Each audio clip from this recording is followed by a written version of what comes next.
wonder why you do things that hurt your own progress? It's almost like you're standing in your own way of success. This is what we call self sabotage. It's more common than you think, so let's unpack it. Self sabotage happens when we unconsciously block our own goals or success, even if we really want it. There are many different reasons that someone might self sabotage. One potential reason is the fear of failure. Sometimes it's easier for us to not start something or for us to stop ourselves than it is for us to risk the failure or to risk something from the outside coming in and leading to failure. Another potential reason for self sabotage could be the fear of success.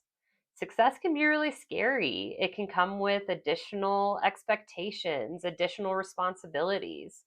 Sometimes when we succeed, that standard just gets raised higher and higher, and that can be really scary. Will I ever be able to live up to the success that I've created? Another potential thing with fear of failure and fear of success to think about is our own self worth. How deserving do we feel that we are of success?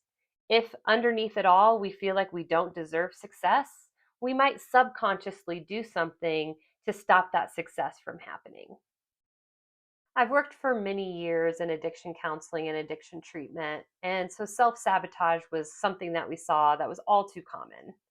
Often, what my clients would share with me is that they didn't feel like they deserved that success or that they were used to the chaos, and chaos actually felt more comfortable for them than living in some daily routine that felt more mundane.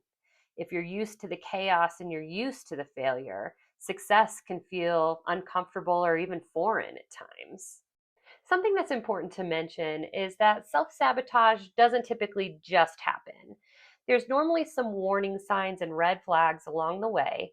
And if we're aware of what those are, we can intervene and stop the self sabotaging before we cross a line that we can't undo.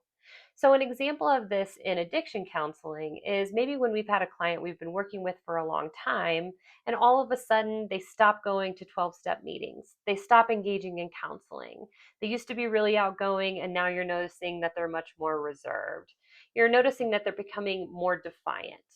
Now, notice in this situation, a relapse hasn't occurred yet, but we're starting to see some behaviors that are indicative that something's off and that self sabotage might be on the horizon. So, we really want to pay attention to and be aware of those warning signs and intervene as soon as we possibly can.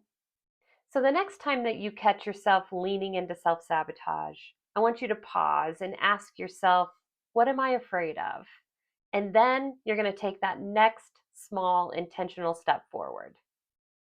So, thanks for joining me to talk a little bit about self sabotage today. I'll see you next time on Therapist Things with Dr. King.